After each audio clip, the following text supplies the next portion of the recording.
চীনের এক বাড়িতে বন্দিদশা থেকে এক বাংলাদেশি তরুণী মুক্তি পেয়েছেন। প্রবাসী বাংলাদেশি এবং চীনা পুলিশের সহায়তায় তার বাংলাদেশি পাসপোর্ট ফিরিয়ে দেওয়া হয়েছে। তরুণীর মা বলছেন, স্থানীয় কয়েকজনের প্রলোভনে চীনে যাওয়ার সম্মতি দিয়েছিলেন তিনি। মোস্তফা মল্লিকের রিপোর্ট। বাংলাদেশে থাকা এক চীনা নাগরিক স্থানীয় একজনের সহায়তায় নারায়ণগঞ্জের এক তরুণীকে বিয়ের প্রস্তাব দেন। একটি সন্তানের জন্ম দিয়ে পুরো পরিবারকে চীনে নিয়ে যাবেন বলেও জানান তিনি। এতে রাজি হয়ে চীনা নাগরিকের সঙ্গে মেয়ের বিয়ে দেন মা। পরে একটি চক্র ওই তরুণীকে চীনে নিয়ে যায়।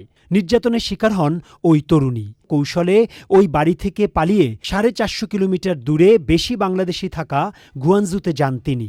পরে এক বাংলাদেশের সহায়তায় চ্যানেল আইয়ের এই প্রতিবেদককে পাঠান ভিডিও বার্তা। একটা মহিলার সাথে আমার সাথে পরিচয় হয়েছে, তো উনি বলছে আমাকে বিদেশে পাঠাবে, চায়নাতে অনেক ভালো থাকবে, সংসার করবে।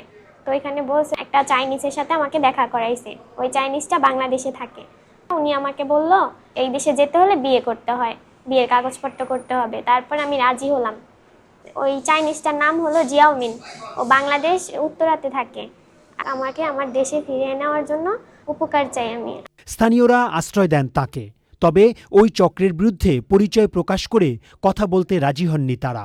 এই যে মেয়েটা এখন বিপদে আছে, তাকে একটু বাংলাদেশ সরকার, পররাষ্ট্র মন্ত্রণালয়, বাংলাদেশ এম্বাসি বেইজিং, ওনাদের সহযোগিতায় যেন ওনাকে, এই মেয়েটাকে তার মায়ের কাছে ফিরিয়ে দেওয়া যায়।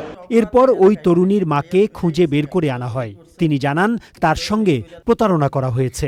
আমার মেয়েরা আমার কাছে আইনা দেন, এছাড়া আমার কোনো দাবি নেই আপনাদের কাছে। আমার কেউ নাই বাবা, আমার দেওয়ার মতো। আমি খুব অসহায় মানুষ। স্থানীয়দের সহায়তায় চীনে বাংলাদেশি দূতাবাসকে জানানো হয়। দূতাবাস পুলিশকে জানালে 10ই অক্টোবর স্থানীয় পুলিশ চিয়াংশি প্রদেশের গানজু সিটির একটি বাড়ি থেকে ওই তরুণীর পাসপোর্ট উদ্ধার করে তাকে বুঝিয়ে দেয়। চীনের বাংলাদেশ দূতাবাসের এক কর্মকর্তা নাম প্রকাশ না করার শর্তে চ্যানেল আইকে জানিয়েছেন, গত কয়েক মাসে একাধিক বাংলাদেশি তরুণীকে উদ্ধার করে দেশে পাঠিয়েছে দূতাবাস। Mostafa Mallik, Channel i, Dhaka.